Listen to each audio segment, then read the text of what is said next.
Guys welcome back to my channel. আমি জানি আমি আগে প্রত্যেক দিন ভিডিও দিতাম, কিন্তু এখন কিছুদিন বাদে বাদে দিচ্ছি, আমার শরীরটা খারাপ সে কারণেই। তো কালকে মানে একটু হসপিটালে আবারও আমাকে যেতে হয়েছিল, আসার পথে ফের একটু ঘোরাফেরা করছিলাম। তো দেখো জায়গাটা কত সুন্দর, আর এখানে খুব সুন্দর সুন্দর মানে ফুলগুলো ছিল, মানে প্রত্যেকটা ফুলই এত সুন্দর লাগছে দেখতে। ফোনে কতটা ভালো লাগছে জানি না, বাট সামনে থেকে অসাধারণ লাগছিল ফুলগুলো দেখতে, মনে হচ্ছিল একটা ছিঁড়ে নিই। কিন্তু এই কথাই আছে না, গাছের ফুল গাছে কিন্তু ভালো লাগে। তো সেই হিসেবে আর এখানে মানে গাছ থেকে তোলাও বারণ ছিল। তো তারপরে তোমাদের জন্য একটা সারপ্রাইজ আছে, দেখাচ্ছি আমি তোমাদেরকে একটা জিনিস। দেখো কি কিউট লাগছে না কাঠবিড়ালিটা, মানে দেখো খাচ্ছে কি সুন্দর করে ধরে, মানে এত কিউট লাগছিল জিনিসটা সামনে থেকে দেখতে।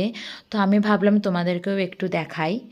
অনেকেই মানে দেখেছো তোমরা, বাট আমি প্রথম দেখছিলাম এরকম, না কাঠবিড়ালি দেখেছি, এরকমভাবে খেতে দেখিনি। তবে তবে খুব সুন্দর লাগছিল দেখতে, একটা কিউট মানে প্রাকৃতিক দৃশ্য দেখবে, যে কোনো শরীর খারাপ হোক যাই হোক, একটু প্রাকৃতিক দৃশ্য, একটু নেচার মানে এতে গেলে মানে মনটাও ভালো লাগে, তাই না?